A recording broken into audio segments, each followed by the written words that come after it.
পৌরাণিক উপাখ্যান।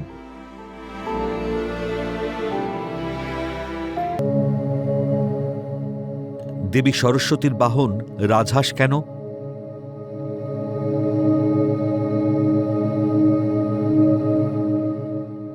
হিন্দু ধর্মে বিভিন্ন দেবদেবীর সঙ্গে বাহন থাকে, কারণ এগুলি শুধু পরিবহনের জন্য নয়, বরং তাদের শক্তি, গুণাবলী এবং ক্ষমতাকে প্রতীকভাবে প্রকাশ করে।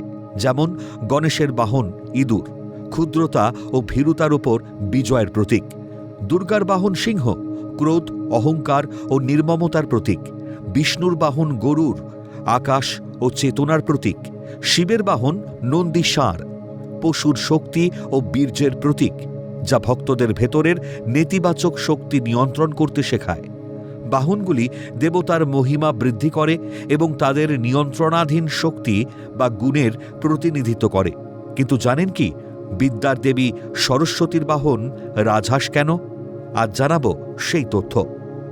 সরস্বতীর বাহন রাজহাঁস হবার কারণ হল এর বিশুদ্ধতা, জ্ঞান এবং বিচক্ষণতার প্রতীকী অর্থ। রাজহাঁস দুধ ও জল আলাদা করতে পারে, যা ভালো মন্দ, জ্ঞান অজ্ঞান আলাদা করার ক্ষমতার প্রতীক। আর এর শুভ্র বর্ণ ও জলের ওপর ভেসে থাকার ক্ষমতা পবিত্রতা ও জাগতিক প্রভাব থেকে ঊর্ধ্বে থাকার ইঙ্গিত দেয়, যা বিদ্যার দেবীর সঙ্গে সম্পূর্ণ সামঞ্জস্যপূর্ণ। লোককথা অনুযায়ী রাজহাঁস দুধ ও জল মেশানো থাকলে শুধুমাত্র দুধটুকু পান করতে পারে, জলটুকু ছেড়ে দেয়। এটি ভালো ও মন্দ, সত্য ও মিথ্যা, জ্ঞান ও অজ্ঞতার মধ্যে পার্থক্য করার ক্ষমতাকে বোঝায়, অর্থাৎ দরকারি নির্যাসটুকু গ্রহণ করার নির্দেশ করে। রাজহাঁসের গায়ের বর্ণ শুভ্র বা সাদা রং হল পবিত্রতা ও নির্দোষতার প্রতীক, যা জ্ঞান ও বিদ্যার দেবী সরস্বতীর গুণের সঙ্গে মিলে যায়। জ্ঞান লাভ করতে হলে মনকে এমন পবিত্র ও দোষমুক্ত রাখতে হয়, যেমন প্রকৃত বিদ্বান ও জ্ঞানী ব্যক্তি সবসময় মানসিকভাবে নির্মল ও বিশুদ্ধ থাকেন, যেমনটা রাজহাঁস থাকে।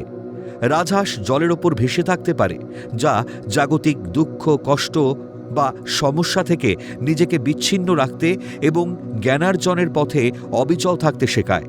তেমনি প্রকৃত জ্ঞানী ব্যক্তি পঙ্কিলতা মুক্ত থাকেন।